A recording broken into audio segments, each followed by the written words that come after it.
الحمد لله نحمده ونستعينه ونستغفره ونستهديه ونعوذ بالله من شرور أنفسنا ومن سيئات أعمالنا من يهده الله فلا مضل له ومن يضلل فلن تجد له وليا مرشدا أشهد أن لا إله إلا الله وحده لا شريك له وأشهد أن محمدا عبده ورسوله أرسله الله رحمة للعالمين بشيرا ونذيرا اللهم صل وسلم وبارك على هذا النبي الأمي وعلى آله وأصحابه ومن اتبعهم بإحسان إلى يوم الدين أما بعد فيا إخوة الإسلام والإيمان والإحسان أوصيكم ونفسي بتقوى الله عز وجل واعلموا أن الله سبحانه وتعالى قد بنى دينه على 5 ومن هذا الخمس الحج من هذا الخمس الحج إلى بيت الله الحرام والحج إلى بيت الله الحرام أحد أركان الإسلام ومبانيه العظام لقول النبي صلى الله عليه وسلم بني الإسلام على 5 شهادة أن لا إله إلا الله وأن محمدا رسول الله وإقام الصلاة وإيتاء الزكاة وصوم رمضان وحج بيت الله الحرام وهو فرض بكتاب الله سبحانه وتعالى وسنة رسوله صلى الله عليه وسلم وإجماع المسلمين قال الله تعالى ولله على الناس حج البيت من استطاع إليه سبيلا ومن كفر فإن الله غني عن العالمين وقال النبي صلى الله عليه وسلم إن الله عز وجل فرض عليكم الحج فحجوا وأجمع المسلمون على ذلك وهو من المعلوم من الدين بالضرورة فمن جحد وجوبه فهو ممن عاش بين المسلمين فمن جحد وجوبه وهو يعيش بين المسلمين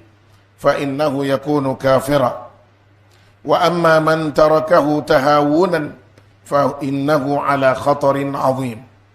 نسأل الله عز وجل أن يجعلنا ممن يستمعون القول فيتبعون أحسنه وأن يتقبل منا ومنكم صالح الأعمال بعد إسلامه أن كان ينكوك ألو تعالى تندو كألو تعالى كجرم كفر يني كدمن يني ككنا يني أفه كشريعة كفوكو تجسيتي فو ألو تعالى كلمه كشريعة فنكو محمد صلى الله عليه وسلم وهي ألا كتشيدي ألو تعالى كتشي كك لنصدي بغاي مؤمنون ككل بغاي بغاي كافروما أمي سولي كان ينشلا دين باينكا نو محمد صلى الله عليه وسلم أنا كسمعو أنا كصحابو أني مغو تقرأ ونوف نين يمايي كذا سي يوم القيامة لوما أما يركون للي ni ala yan siranya ye k'an yɛrɛ kun lali ni ala kɛra ka labatoli ye an k'a lɔn k'a fɔ ko dinɛ nin lɔra koɲan looru le kan o koɲan looru dɔ ye juman ye wele hiji antume kumana yani doni selika anga yira ka fo seli o islamaya losin doyi alosin loru dole boye hiji fene o dole o hiji min fleni yi ni Allah Ta'ala kenimbe ko jagoya anka naka qur'ana ayayi akutuma min walillahi ala an-nasi hajjul bayti man istata'a ilayhi sabila ako kataka Allah Ta'ala ka bon no ye alkaaba ye kataka kerekereya ko ye jagoya ye mɔgɔw kan ka hiji kɛ Maka o ye jagoya ye adamadenw kan mɔgɔ o mɔgɔ ni a tigi ye silama ye k'o ye jagoya ye i kan ni mɔgɔ min sera ka se sɔrɔ ka taa hiji kɛ hiji ye jagoya ye i kan nka n'i ma sɔrɔ a tɛ kɛ jagoya ye i kan a jagoyali a siginin bɛ n'i ka sebagaya le ye o de kosɔn Allah Ta'ala ko liman istata'a ilayhi sabila man istata'a ilayhi sabila ni mɔgɔ min sera ka sira dɔ sɔrɔ ka se hijira hiji kɛli bɛ kɛ jagoya ye i kan o le alakira ko an ma sallallahu alaihi wasallam a kɛtɔ ka silamɛya lɔsen loru banke a ko silamɛya nin lɔra lɔsen loru le kan a lɔnin bɛ silamɛya siginin bɛ koɲa loru o le a sen ye o t'a bɛɛ ye dɛ o ye a senw de ye barimaw i komi n'i bɛ kan ka bon lɔ n'i bɛ kan ka etazi lɔ i bɛ piyew sigi sigi a dugu ma cogo min na silamɛya yɛrɛ bon siginin bɛ piye mun kan o de bɛ piye loru nin ye ka sɔrɔ sisan ka dali la a sanfɛ o kɔrɔ le k'a fɔ n'i ye piye nin dɔ kari i bɛ fiɲɛ bila bon na o damina le shahadati an la ilaha illallah wa anna muhammadan rasulullah ka seereya k'a fɔ ko tigi si tɛ yen fo Allah Ta'ala kelen pe masa si man kan ni bato ye fo Ala kelen pe dɛmɛ tɛ ɲini masa si wɛrɛ fɛ fo Ala kelen pe ka seereya k'o sabati ka ban k'a fɔ ko n seereyara fana k'a fɔ Muhammadu ye Ala ka ciden ye Ala k'ale le ci ka na n limaniyani b'o ma n'a ye fɛn min fɛnɛ fɔ n bɛ tugu o nɔfɛ o ye a fɔlɔ ye a filanan ka seli lɔ seli o ye koba ye ni lɔsen loru nin cɛ ma ni Allah Ta'ala ka kelebaganciya banna k'o sabati lɔsen wɛrɛ tɛ yen tugun min ka bon ni seli ye lɔsen nugu cɛ ma n'i ka Ala kelebaganciya k'a fɔ Ala ye kelen parce que n'i ma se k'o kɛ a bɛ komi i ma don yɛrɛ le c'est-à-dire n'i ma Allah Ta'ala kelebaganciya i ma don silamɛya kɔnɔna na parce que Allah Ta'ala b'o le fɔ ko inna Allah la yaghfiru an yushraka bihi wa yaghfiru ma duna dhalika liman yasha ko Ala bɛ se ka yafa adamaden ma jurumu tɔ bɛɛ lajɛlen na n'i sara k'i to jurumu fɛn o fɛn kan Allah Ta'ala bɛ se ka yafa i ma a la sabu huwa fa'alun lima yurid a bɛ fɛn de kɛ min diyara ye yaghfiru liman yasha wa yu'adhibu man yasha a bɛ yafa mɔgɔ ma mɔgɔ min ka diya wa a bɛ mɔgɔ jankata min ka diya o ye Allah Ta'ala ta ye nka n'i sara k'i to filankafoya bɛ i dusukun na i kɛra mɔgɔ sugu sugu ye n'i sara ni filankafoya ye Allah Ta'ala a tɛ yafa i ma abadan hali n'i ka duniya bɛɛ lajɛlen kɛ hɛrɛ ye nka e ma se ka Allah Ta'ala kelebaganciya fiyewu musirikuya bɛ e dusukun na a bɛ e dusu la k'a fɔ ko fɛn dɔ wɛrɛ bɛ yen fanga b'o la min ni Allah Ta'ala ka fanga ye kelen ye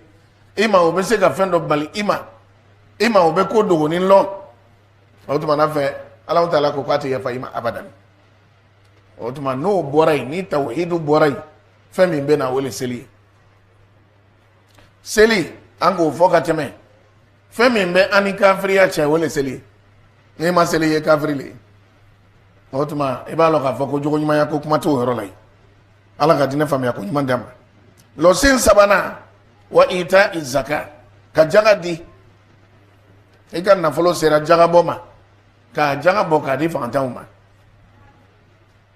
o ye diyagoya ye i kan i ka nafolo sera jagabɔ ma i kɛra waritigi ye o fɛnɛ siginin bɛ mun kan i ye kɛ nafolotigi ye fagantan tɛ jagabɔra mɔgɔ min tɛ se a yɛrɛ kɔrɔ a tɛ se k'a ka koɲɛw fɛngɛ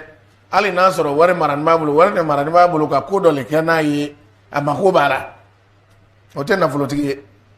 nafolotigi le mɔgɔ ye mɔgɔ min bɛ se k'a ka ko bɛɛ lajɛlen kɛ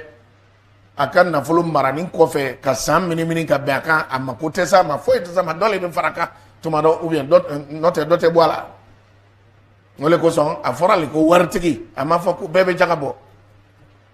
k'a fɔ dɔrɔn ko jaga jate daminɛ le bɛ nin ye an ka kan ka jaga daminɛ nin de la n'o warini sɔrɔla mɔgɔ min bolo k'o y'o jaga bɔ diyagoya la o fana ye ko dɔ ye ko min n'a jɛnsɛnnin bɛ kosɛbɛ k'a kɛ komi fagantan bɛɛ yɛrɛ le bɛ jaga bɔ la su fagantan bɛɛ bɛ zakatul fitiri bɔ fagantan bɛɛ bɛ saraka fitinin fitininw bɔ u seko dama yira la u bɛ ɲɔgɔn dɛmɛ nka min ye jaga ta ye ala kɛra ko le sallallahu alaihi wasallam tu'khadhu min aghniyaihim wa turaddu ila fuqaraihim a bɛ minɛ a waritigiw fɛ k'a di a fagantanw ma o tuma an kana fagantanw bila jaga bɔra e bɛ fagantan bila a bɛ jaga bɔ a bɛ waga loro jaga ɲɔgɔn bɔ a b'o di jɔn ma o bɛ mun ɲa fagantan yɛrɛ ale yɛrɛ bɛ waga loro min bɔra ale yɛrɛ mako bɛ waga loro la ou bien a bɛ waga tan min bɔra ale yɛrɛ mako b'a la jate da lɔni k'a daminɛ nafolo bɛ kɔnte ko jumɛn de ma o daminɛ o t'a yira k'a fɔ ko o bɛ mɔgɔ min bolo k'o tigi ye waritigi ye n'a fɔra sisan ko jaga bɛ bɔ waga kɛmɛ la waga kɛmɛ bɛ mɔgɔ dɔ bolo nka waritigi tɛ waga kɛmɛ yɛrɛ bɛ sɔrɔ mɔgɔ caman bolo nka waritigi tɛ o tɛ waritigi ye dɛ fo waritigiya saratu ka dafa ala kira ye o le fɔ sallallahu alaihi wasallam parce que mun na n'a fɔra dɔrɔn ko innama sadaqatu lil fuqara'i wal masakin a bɛ faamu k'a fɔ ko fagantanw ko tɛ jagabɔla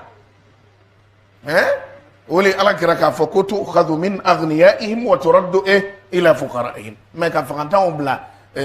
jagabɔra ko ni waga kɛmɛ sɔrɔla min bolo o y'o jagabɔ bon o kɔni o faamuyalen tɛ kosɛbɛ jate daminɛ lo o le ɲɛfɔra jate bɛ daminɛ kɔnti bɛ bɔ sɔmu jumɛn la fɔlɔfɔlɔ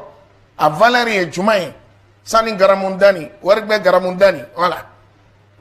i bɛ sɔrɔ k'i ka jaga bɔ i b'a kɔnti la o kan ka daminɛ nka o kɔrɔ tɛ k'o bɛ mɔgɔ o mɔgɔ bolo k'olu bɛɛ ka kan ka jaga bɔ diyagoya la o faamuyali ka gɛlɛn dɔɔni n'a fɔra ko a bɛ dira fagantanw de ma o tuma a bɛ kɛ komi fagantanw yɛrɛ bɛ kan ka jaga bɔ hali n'o jaga kɛra sa waga kɛmɛ jaga ye joli tuma dɔ peut-être waa fila ni kɛmɛ duuru waa fila ni kɛmɛ duuru ko ye jaga di fagantan ma k'a ka san balo ko o garanti ta a ye e b'o di jɔn ma k'o bɛ u ka semaine kelen yɛrɛ garanti ta a ye donc f'an ye k'o faamu ten waritigiw le bɛ jaga bɔ mɔgɔ min ka nafolo n'an ko a ma ko nafolotigi lo o le bɛ jaga bɔ n'o tɛ bɛɛ tɛ jaga bɔla ye o dalilu tɛ yen alikuranɛ kɔnɔ ala ka diinɛ faamuya ko ɲuman di a ma o bannen kɔfɛ an sera an ka walanda min ma n'o ye lɔsen sabanan kɔfɛ an bɛ na lɔsen naaninan na o ye sɔwmu ramadan o ye ka sunkalo don ka sun don sunkalo la o ye lɔsen naaninan ye ninnu si silamɛw tulon tɛ kɛ nin lɔsen ninnu si la parce que i kɛtɔ ka tulon kɛ a dɔ la a bɛ kɛ sababu ye i bɛ a dɔ wɛrɛ tiɲɛ lɔsen ninnu tuguni bɛ ɲɔgɔn na cogo min na n'i ye tulon k'a fɛn fɛn na a dɔ bɛ kɛ sababu ye ka dɔ nin tiɲɛ a naani a loruna o le ye hajju baytillahi alharam ka Alahu Taala ka lahɔrɔma bon ka hiji kɛ o la ni k'a se sɔrɔ a se sɔrɔli ye jumɛn ye e bɛ se ka baara kɛ i yɛrɛ ye fo k'a nafolo sɔrɔ ka taga i maa mɔgɔ bɛ kɛ sababu ye k'i bila i bɛ taga nin bɛ a se dɔ ye nka fɔ a se ye k'i ye k'a dafa i bɛ na balo min to i ka denbaya kɔrɔ ka taga i kana denbaya ka balo wari ta k'o bila i kun ko i bɛ taga n'o ye hiji la ko i bɛ taa hiji kɛ n'o ye ka denbaya to kɔngɔ la o ma ɲini i fɛ o b'a yira k'a fɔ ko i tɛ se o b'a yira k'a fɔ hali bi i ma se fo a ka sɔrɔ i k'i yɛrɛ labɛn kosɛbɛ i bɛna fɛn min to i ka denbaya kɔrɔ ya kalo 1 i ma kalo 2 o dafanin don ka o sabati k'olu ka balo garanti sabati e yɛrɛ fɛnɛ ka sira fana o fɛnɛ b'i kun e tɛ se ka avion billet jalan ta ten ka wuli ko n bɛ taa hijira a bɛna taa kɛ maɲumako ye mɔgɔw da la n'i taara hijira ka sɔrɔ wari t'i kun argent de poche t'i kun a bɛ kɛ ko dɔ ye donc nin bɛɛ lajɛlen ka kan ka dafa e bɛ sɔrɔ ka taa hijira hiji fɛnɛ ye silamɛya lɔsen yorunan ye ni mɔgɔ min m'a kɛ k'i ban ma pewu ko i t'a kɛ i fɛnɛ bɛ kafiriya hali n'a sɔrɔ a kafiriya ni seli ta toli kafiriya tɛ kelen ye tuma dɔ c'est à dire dɔ bɛ dɔ ɲɛ ele ye silamɛ ye i banna ko i tɛ hiji kɛ kafiriya dɔ le b'i kan kafiriya b'i kan nka ni mɔgɔ min k'a to yen ko la nɔgɔya bolo ma ko la bila bolo ma k'a fɔ ko i mako taara ou bien k'a ye ko c'est-à-dire ce n'est pas du tout essentiel nka i k'a lɔn ko a ka kan ka kɛ o sabatinin b'i kɔnɔ fa huwa ala khatarin azim i bɛ danger la lahara ni silama tora n'o miiriya ye ka sa o kan hiji se b'i ye i ma sɔn ka taga kɛ i ma kɔn ka taga kɛ fo k'a ko labila k'a fɔ ten dɔrɔn ko bon essentiel tɛ k'a kɛ komi essentiel tɛ quoi i bɛ danger la nka ni mɔgɔ min banna mali pewu o tigi ye kafiri le i bɛ kafiriya k'a fɔ ko n ta kɛ tiɲɛ yɛrɛ fana tɛ n ta kɛ o tigi bɛ kafiriya ala ma diinɛ faamuya ko ɲuman dira ma donc chers frères et sœurs en islam nous devons toujours chercher à comprendre notre religion. La religion a besoin d'un minimum de savoir. Nous devons savoir quels sont les piliers de notre religion. Quels sont les piliers de notre religion? Quand on comprend cela, cela peut nous guider à ne pas rompre notre lien avec Allah subhanahu wa ta'ala. Le prophète sallallahu alayhi wa sallam nous dit que l'islam est constitué sur 5 piliers.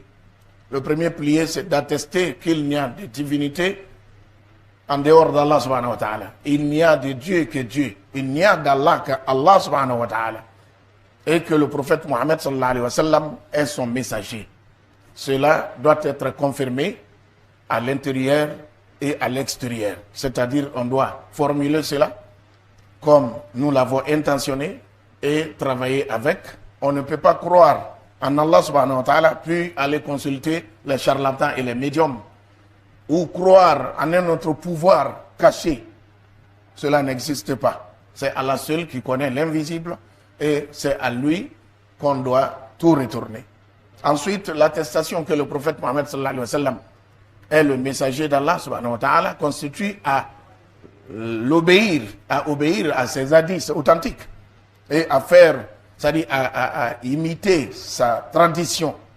religieuse. Et ensuite, le prophète nous dit, sallallahu alayhi wa sallam, que l'islam se base sur un deuxième pilier qui est la salat. Appliquer la salat, bien pratiquer la prière. Et ensuite, nous avons le jeûne pendant le mois de carême, et la zakat d'abord, ensuite le jeûne, et ensuite le pèlerinage à la Mecque. Pour celui qui a la capacité et qui a le moyen d'aller effectuer le pèlerinage. Le Coran nous dit « Walillahi ala nasi hajjul bayti man istata'a ilayhi sabila » qu'il est un devoir envers Allah subhanahu wa ta'ala pour tous les gens, tous les musulmans, d'aller effectuer le pèlerinage à la maison d'Allah subhanahu wa ta'ala. وَمَنْ كَفَرَ فَإِنَّ اللَّهَ غَنِيٌّ عَنِ الْعَالَمِينَ. Et celui qui ne croit pas et qui mécrit, qu'il sache qu'Allah se dépasse des mondes. Allah n'a pas besoin de qui que ce soit dans ce monde. Et le prophète Mohammed sallallahu alayhi wa sallam, quand il nous a cité ces 5 piliers, cela veut dire que ces 5 piliers-là sont indispensables, sont nécessaires pour la construction d'un islam. Tu ne peux pas être musulman tant que tu ne construis pas ces 5 piliers. Et quand on construit, c'est quand on croit en ces 5 piliers, c'est comme nous sommes en train de construire une maison complète, dans un bon état pour nous-mêmes. Quand tu es musulman, c'est comme tu construis ta personnalité, tu construis ta foi, tu construis ta spiritualité. Alors le pèlerinage est l'un de ces 5 piliers. Mais si tu n'as pas la possibilité d'aller le faire, il ne faut pas t'efforcer et prendre des crédits ou bien aller effectuer le pèlerinage alors que ta famille n'a pas de sous pour se nourrir à ton absence durant 1 mois ou 2 mois. Cela n'est pas du tout recommandé par l'islam. Il faut qu'il y ait vraiment la capacité réciproque, la capacité convenable pour aller faire le pèlerinage. Qu'Allah nous donne un bon entendement. Ole ko so ambalimo anka haklito slamayara ana lo seun anya nyini ka anga dine lo parce que fendo be botu mado ka anga dine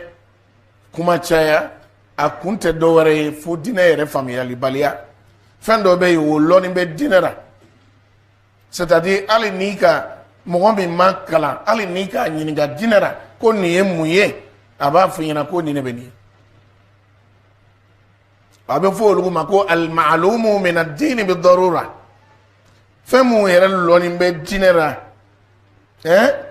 c'est-à-dire à l'homme ko yere te lonina jabo yara ni ka mo nyini ga la droite ki ba fako nino ale na tiki islamai c'est comme ni go mo masisa ko ni sogo kan tigera joka ko okitibedi ale ni mo mi makalanke ali tumado kafiri mi yere ba kera ni go islama bi se kan domo aba fako islama te se go dum de femi kan tigera joka o sogo ali kafiri yere te son ko islama bo dum kafiri yere ko ni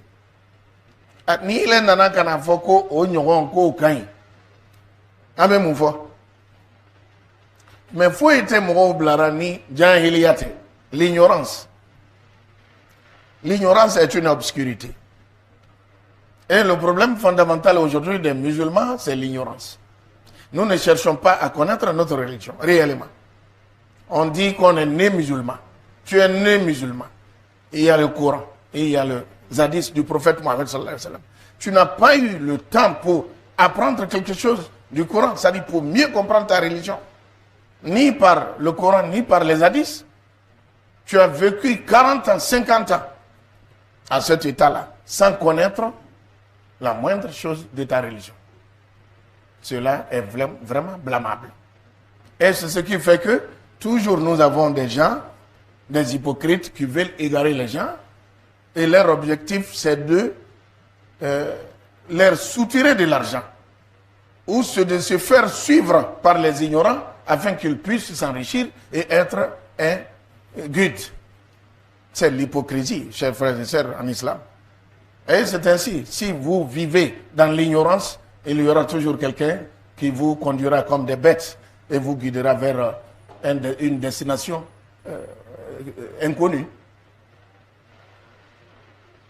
Même s'il vous guide vers l'enfer en disant que c'est de bonheur, vous allez le suivre. Et aujourd'hui, à notre époque, tout existe. Hein? Il y en a qui peuvent dire aux gens que, allez-y, entrez dans l'enfer, c'est le paradis. Et les gens le croient, et ils le suivent. L'homme contemporain est devenu, je ne sais pas, par ignorance ou par l'entêtement, très aveugle. Par l'amour de ses parures, c'est-à-dire par l'amour de ce monde ici-bas, l'homme contemporain est devenu aveugle. Qu'Allah nous donne une bonne compréhension. أقول ما تسمعون وأستغفر الله لي ولسائر المسلمين من كل ذنب فاستغفروه إنه هو الغفور الرحيم. سلام عليكم. هيجي فمي ni Allahu Taala ka latigɛ i ma Ala ka latigɛ lo i b'a kɛ ni Ala ma latigɛ i ma i t'a kɛ nka n'a fɔra ko Allahu Taala ka latigɛ lo o kɔrɔ tɛ k'a fɔ ko a se kɛra mɔgɔ min ye a bɛ se k'a ka fɛn bɛɛ sara k'a ka avion billet sara k'a ka denbaya ka fɛn bɛɛ bila kɔfɛ ka taa hijira a tigi bɛ sigasigara Ala ka latigɛ kɔrɔ tɛ o fana ye Ala ka latigɛ dɔ ye nka o kɔrɔ tɛ k'a fɔ ko Ala ka latigɛ kɔrɔ ye ko ale le bɛ i labana k'a fɔ ko i kana taga parce que mɔgɔw bɛ latigɛ faamuyara fɛn min ye latigɛ tɛ dɔwɛrɛ ye o Allahu Taala ka lɔnni a n'a ka bɛrɛsigi o lo c'est-à-dire k'a lɔn ko nin bɛna kɛ tan nin k'a sɔrɔ a ma kɛ fɔlɔ a bɛna laban tan nin a bɛna kɛ tan nin o le bɛ Ala ka latigɛ ye c'est-à-dire Ala k'a lɔn ko nin bɛna kɛ tan nka a b'a to yen ten i komi a bɛ kɛ cogo min na n'a diyara ye a b'a sen don a la n'a diyara ye a b'a to yen o ye Ala ka latigɛ ye sabu n'Ala ko a bɛ ko dɔ bali min tɛ kɛ a bɛ se k'a bali n'Ala fana ko n bɛ ko nin to yen a bɛ tɛmɛ ten i komi a kɛra cogo min na a fana bɛ kɛ ten o le bɛ Ala ka latigɛ ye n'i banna k'a kɛ o ye Ala ka latigɛ ye i sɔnna k'a kɛ o fana ye Ala ka latigɛ ye parce que ni Ala tun ma sɔn a tɛ kun i la i bɛ ban a bɛ fɔ o le ma latigɛ latigɛ kɔrɔ tɛ n'a fɔra Ala le k'a latigɛ ko Ala le k'a kɛ Ala k'a latigɛ ani Ala k'a kɛ kelen tɛ dɛ parce que Ala k'a kɛ o ye tuma dɔ k'i yɛrɛ tila jurumu bolo ko Ala le kitirara ka jurumu kɛ ko Ala a diyara Ala le ni ka nin kɛ Ala le k'a kɛ la a tɛ fɔ ten Ala ka latigɛ lo cɔ i ye nin kɛ foyi ma k'i la Ala ka latigɛ lo n'o tɛ n'a tun diyara Ala ye i t'a kɛ a tɛ kun i la o n'o tɛ i bɛ mɛlɛkɛw ko mɛnna o i bɛ mɛlɛkɛw ko mɛnna la ya'suna Allaha ma amarahum wa yaf'aluna ma yu'marun anw ni mɛlɛkɛw jɔn de kolo ka gɛlɛn an n'u ni mɛlɛkɛw jɔn de kolo ka gɛlɛn nka a tɛ k'u la u bɛ Ala sɔsɔ o u dancogo le b'o ye Ala k'u dan k'u bila k'u y'ale Ala bato u y'ale ka ɲagamariyaw kɛ nka ele danna k'i bonya walaqad karramna bani adama a k'i bonya o bonya min dɔ dir'i ma o le ye ka choix t'i bolo c'est-à-dire i bɛ ko min kɛ k'o to i bolo i b'i ɲɛnako kɛ mɛlɛkɛ t'i bugɔ jinɛ t'i bugɔ foyi t'i sɔrɔ n'a k'i da i bɛ Ala nɛni Ala tɛ foyi k'i la n'a ka diya i ye i bɛ silamɛya nɛni Ala tɛ kuma i fɛ nka a bɛ n'i minɛ dɛ a b'i minɛ lon min na o lon bɛ nana o bɛɛ ye Alahu Taala ka latigɛ le c'est-à-dire an ka ko kɛ ɲɛnamaya nin kɔnɔna yan Ala ka latigɛ lo parce que Ala k'a lɔn ko a bɛ kɛ wa a diyara a ye fana c'est-à-dire a sɔnna a ma a ye kɛ dɔw y'a diɲɛnako ye dɔw y'a sagonako ye dɔw yɛrɛ fana ye a kaniko ye dɔw fana ye a gboyanako ye mais a b'a bɛɛ to yen lakin la yarda li ibadihi al-kufr wala yarda li ibadihi al-kufr a tɛ jɛn kafiriya ma dɛ Ala ka latigɛ lo i ka kɛ kafiri ye nka a ma jɛn dɛ donc latigɛ bɛ o cogoya de la an balimaw i ka wari sɔrɔ i kɛlen kɔ ka wari sɔrɔ i tɛ se k'i sigi tugun k'a fɔ ko ma Ala kitirara ma se ka taga ma se ka taga j'étais très pris j'étais très préoccupé la Ala ye diinɛ faamuya ko ɲuman di a ma hiji k'a latigɛ an ma Ala m'o kɛra ye k'a latigɛ an ma Ala m'o kɛra ye an ka bakɔnɔnaw k'olu kanda Ala m'o kɛra an ka cɛkɔrɔbaw ka hinɛw la ka kɛnɛya d'u ma ka lafiya d'u ma k'o mɛn an kɔrɔ Ala m'o kɛra ni cɛkɔrɔba tɛ yɔrɔ min na o man ɲi la vieillesse c'est la sagesse si vous n'avez pas de vieillards vous n'avez plus de sages les enfants les jeunes ne peuvent pas être sages parce que ɲɛnamaya ye école le ɲɛnamaya ye madrasa le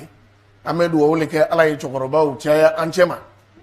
ni cɛkɔrɔba man ca yɔrɔ min o b'a yira k'a fɔ ko kɔnkasaya ka ca o yɔrɔ la hey an ye Ala wele denmisɛnw ye cɛkɔrɔbaw bonya ka dugawu k'u ye o le fana b'a to peut-être Alahu Taala bɛ hinɛ an na an ka banabagatɔw Ala ka hinɛ olu fana la an ka denmisɛnninw k'olu lakanda Ala m'o kɛra an ye k'o baloci nɔgɔya an ye k'o dahirimɛ nɔgɔya Ala m'o kɛra an ye k'an ka jamana k'a lakanda Ala m'o kɛra ka jamana basigi Ala m'o kɛra jamana tɔw silamɛw ka jamana tɔw k'a bɛɛ lajɛlen basigi duniya kɔnɔ Ala m'o kɛra rabbana atina fid dunya hasana wa fil akhirati hasana وقنا عذاب النار. ربنا لا تزغ قلوبنا بعد إذ هديتنا وهب لنا من لدنك رحمة إنك أنت الوهاب. عباد الله، إن الله يأمر بالعدل والإحسان وإيتاء ذي القربى وينهى عن الفحشاء والمنكر والبغي يعظكم لعلكم تذكرون.